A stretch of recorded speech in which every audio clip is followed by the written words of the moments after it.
24 मई 1991 में राजीव गांधी की हत्या हो गई। उसी हत्या के बाद कांग्रेस में ये संकट गहरा गया कि अब नेतृत्व कौन करेगा।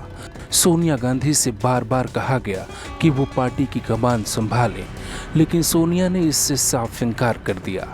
इसी बीच कांग्रेस पार्टी में 3 नेताओं का नाम ऐसा था जिन्हें पार्टी में राजीव के कद का नेता माना जाने लगा था।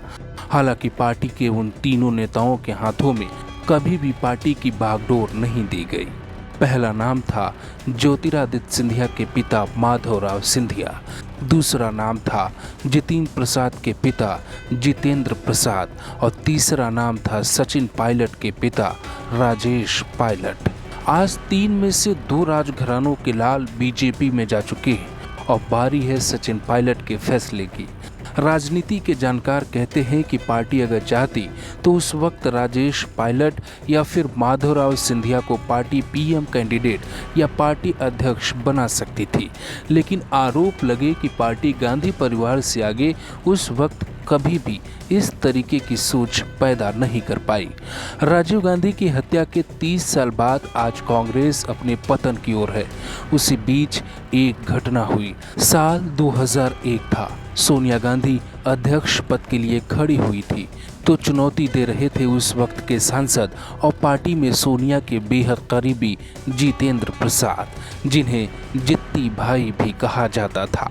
हालांकि वो चुनाव हार गए और उसके बाद उनका पार्टी में क्या हश्र हुआ ये किसी से छिपा नहीं है।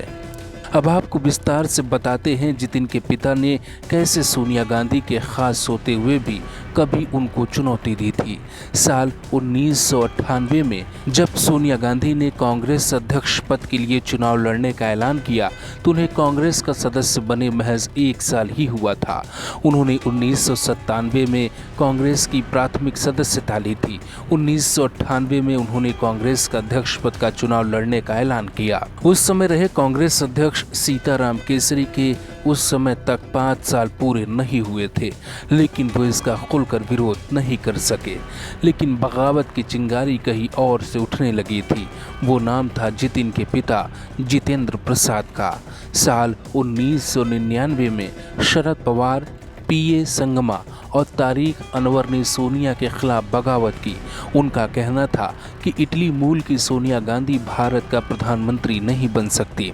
विवाद बढ़ा और अंत में तीनों को पार्टी से निकाल दिया गया।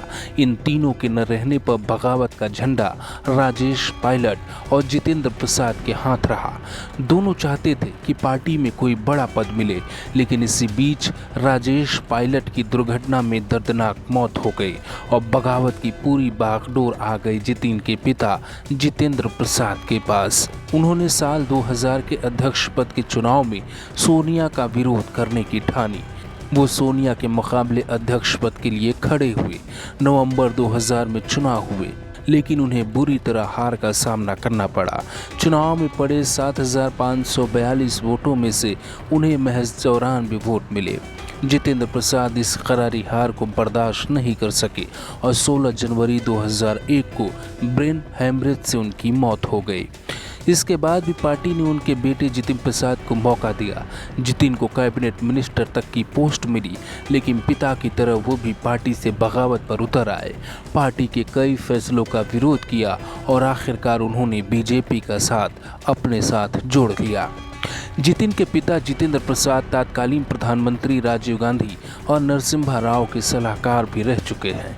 जितिन प्रसाद को सचिन पायलट, ज्योतिरादित्य सिंधिया की तरह कांग्रेस से जुड़े परिवारों की विरासत संभालने वाले युवा नेताओं में माना जाता रहा।